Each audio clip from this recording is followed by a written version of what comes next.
Hey hello everyone, welcome back to UGC NET exam prep. आज इस lecture में हम लोग कवर करने वाले हैं टाइप्स ऑफ एवेल्युएशन। तो कुछ पार्ट हमने फर्स्ट लेक्चर में कवर कर लिया था, जैसे फॉर्मेटिव हो गया, सबमिटिव एंड प्लेसमेंट एवेल्युएशन। इस लेक्चर में हम लोग आगे बढ़ेंगे and towards the end as usual we are going to solve the previous year questions. So हम लोग स्टार्ट करते हैं आज के लेक्चर को।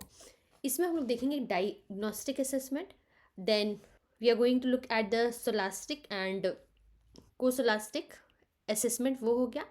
उसके बाद हम लोग और कुछ असेसमेंट का भी पार्ट देखेंगे। तो सबसे पहले डायग्नोस्टिक असेसमेंट, ये क्या होता है? किसी भी टॉपिक को स्टार्ट करने से पहले कोई भी टीचर अपने स्टूडेंट्स के प्रॉब्लम को समझती है, उसके बाद उनका बेस को समझेगी, किस फील्ड में प्रॉब्लम हो रहा है वो चीज़ समझेगी, तब तो उनको सोल्यूशन प्रोवाइड कर पाएगी ना। तो वही होता है डायग्नोस्टिक असेसमेंट, किसी भी चीज़ को समझना, डायग्नोस करना वो प्रॉब्लम को। Before starting a new topic और class, a teacher should first find out how much students already know about that topic, है ना, कितना पहले से उन्हें पता है, ये पता होना चाहिए। डायग्नोस्टिक एंड रैल्फ, उनका डेफिनेशन दिया हुआ है, good diagnosis should be as specific and practical as possible based on the learning outcomes and observable difficulties. फिर diagnostic assessment is mainly used when students face continuous और persistent learning problem। कोई एक चीज़ वो बच्चा नहीं समझ रहा, तो क्यों नहीं समझ रहा है, आखिर क्या डिफ़िकल्टी फेस हो रहा है वो बच्चे को समझने में, वो प्रॉब्लम को समझने में। तो कोई भी चीज़ के तह तक जाना, उसके रूट तक जाना एंड देन उस प्रॉब्लम को सॉल्व करना, तो उससे वो प्रॉब्लम अच्छे से सॉल्व हो जाता है। These difficulties may occur in reading, हो सकता है राइटिंग, अर्थमेटिक या फिर अदर रिलेटेड सब्जेक्ट, कि कोई भी टाइप का, जैसे बच्चे को पढ़ने में प्रॉब्लम हो रहा, याद करने में प्रॉब्लम हो रहा है, या फिर मैथ्स प्रॉब्लम सॉल्व करने में problem. Repeated failure often indicates a student has learning difficulties. To identify the exact problem area, a detail diagnostic test is been conducted.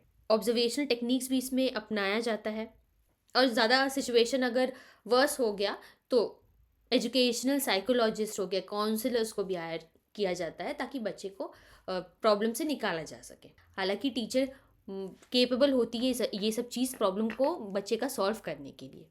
ठीक है, ये हो गया हमारा डायग्नोस्टिक असेसमेंट। फिर आता है क्लास्टिक एंड कोकोलास्टिक असेसमेंट। तो इसका मतलब क्या होता है, देखिए, एक होता है क्लास्टिक, ये वाला जो असेसमेंट है ना, ये बेसिकली होता है हमारे एकेडमिक से रिलेटेड,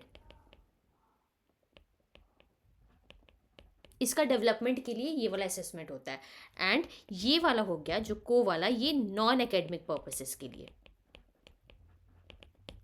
ठीक है, देन ये जो होलास्टिक असेसमेंट है, ये डेवलपमेंट करता है क्या क्या चीज़ जो हमने पढ़ा था, CAP, cognitive, then affective and psychomotor, यही पढ़ा था हमने। कॉग्निटिव होता है ना, कॉग्निटिव को डेवलपमेंट करने के लिए ये वाला असेसमेंट होता है। एंड सेकेंड वाला जो असेसमेंट है वो अफेक्टिव एंड साइकोमोटर के लिए होता है। So the cognitive domains include mental abilities, जो ये पुराना वाला था 1956 वाला, जो हमने ब्लूम्स टैक्सोनॉमी में स्टडी किया है, तो इनका डेवलपमेंट के लिए होता है। एंड अफेक्टिव एंड साइकोमोटर होता है लाइफ स्किल्स, कैसे लाइफ स्किल्स को अडॉप्ट करेगा बच्चा, एटीट्यूड क्या रहेगा, value, interest, physical development and participation in the cocurricular activities. These aspects are evaluated under the scholastic area. So इनका डेफिनेशन दिया हुआ है, scholastic assessment is directly related to the academic learning and curricular subject way students are expected to achieve cognitive objectives. ठीक है, cognitive का बात आएगा तो ये वाला असेसमेंट का होगा। देन कोक्लास्टिक में हो गया जहाँ नॉन एकेडमिक एरिया से डील होता है। ठीक है, ये इसका बेसिक मतलब है। देन आता है हमारा based on measuring standard. So ये वाला जो था, this was based upon the domain था हमारा cognitive, affective and psychomotor. Then आता है हमारा based upon the measuring standards, कोई भी चीज़ से मेजर करेंगे तब हम परफॉर्मेंस को डिराइव करेंगे। तो इसके अंदर दो आता है, this is very important from our exam point of view. घुमा घुमा के इस कॉन्सेप्ट से क्वेश्चन दिया जाता है। सो नॉर्म रेफरेंस क्या होता है यहाँ, रिलेटिव परफॉर्मेंस, एक स्टूडेंट का परफॉर्मेंस पहले देखा जाएगा, सपोज कीजिए फर्स्ट आ रहा है कोई क्लास में, ठीक है, उसके बेसिस में बाकी लोगों का कंपैरिजन होगा, ये हो गया नॉर्म रेफरेंस्ड।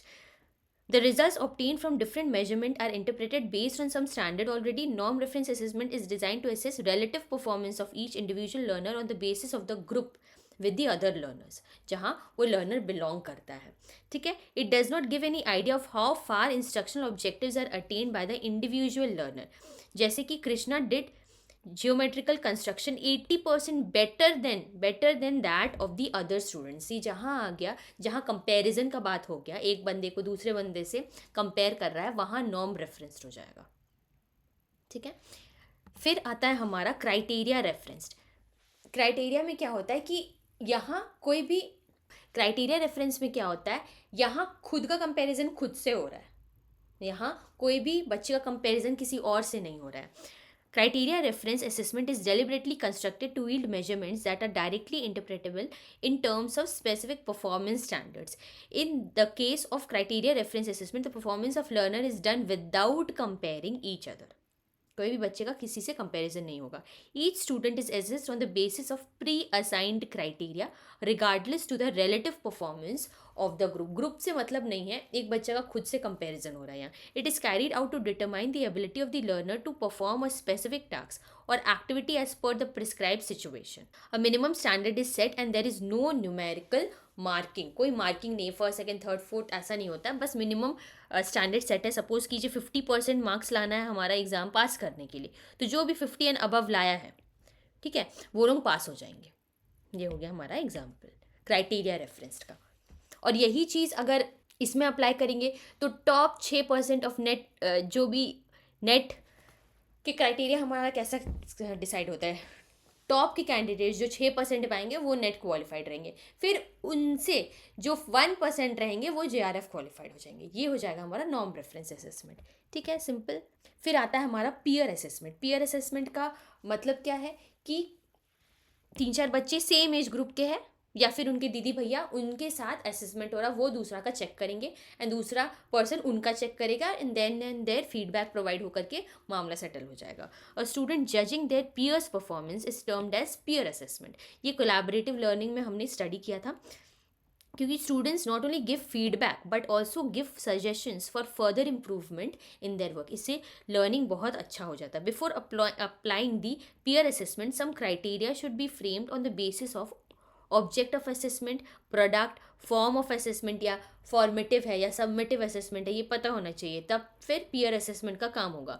फॉर्मेटिव में मतलब क्लास में ही हो जाएगा, सबमिटिव में तो वो तो टीचर्स लोग करती है, बेसिकली फॉर्मेटिव में ही ये काम होगा.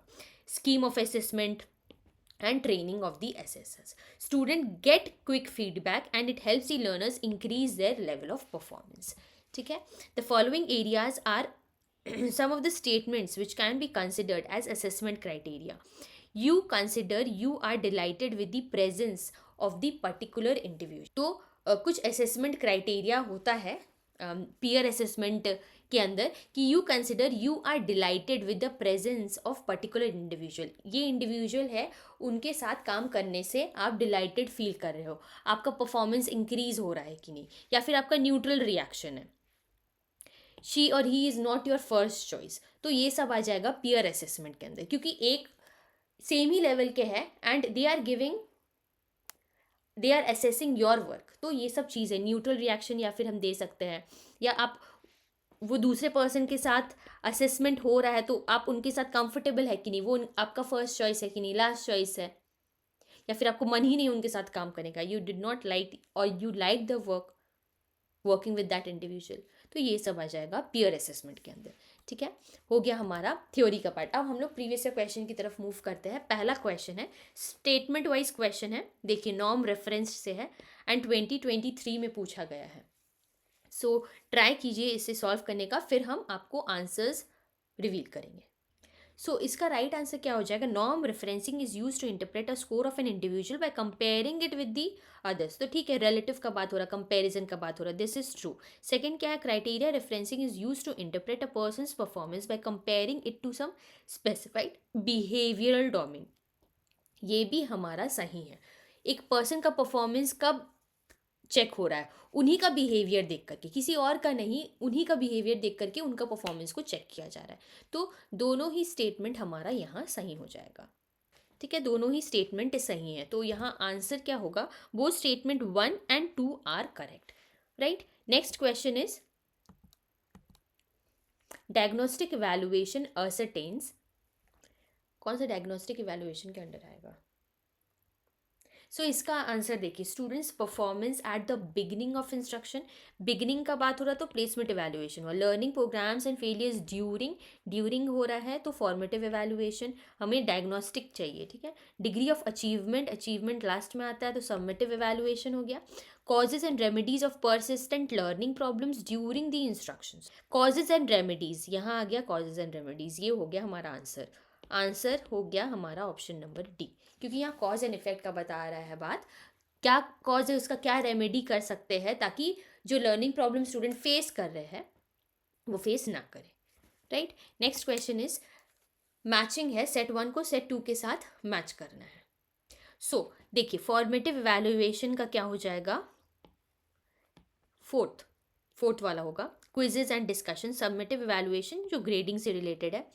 Continuous and comprehensive evaluation, norm and referenced, ये वाला। Test and their interpretation based on group and certain yardstick, मतलब कोई ये क्राइटेरिया है उसके साथ कंपैरिजन हो जा रहा है तो डी का 2। एंड लास्टली कॉम्प्रिहेंसिव वाला, evaluating cognitive and cocognitive aspects with regularity, ये हो जाएगा continuous and comprehensive evaluation. So answer हमारा हो जाएगा आंसर नंबर ए, ये सही होगा। Next question is diagnostic evaluation ascertains. देखिए, डायग्नोस्टिक इवैल्यूएशन का ही कितना क्वेश्चंस है। सो यहाँ क्या, students performing at the beginning, ये बिगनिंग है, प्लेसमेंट इवैल्यूएशन हो गया। कॉजेज एंड रेमेडीज आ गया, कॉजेज एंड रेमेडीज, तो ऑप्शन नंबर बी हमारा सही हो जाएगा, diagnostic evaluation. Degree of achievement, summative evaluation, learning process and failure after the instruction, ये हो जाएगा फॉर्मेटिव इवैल्यूएशन, ठीक है। Next question is, in order to identify individual differences of learners in a class which of the following can be used by a teacher. इसका देखिए, इसका answer है formative assessment.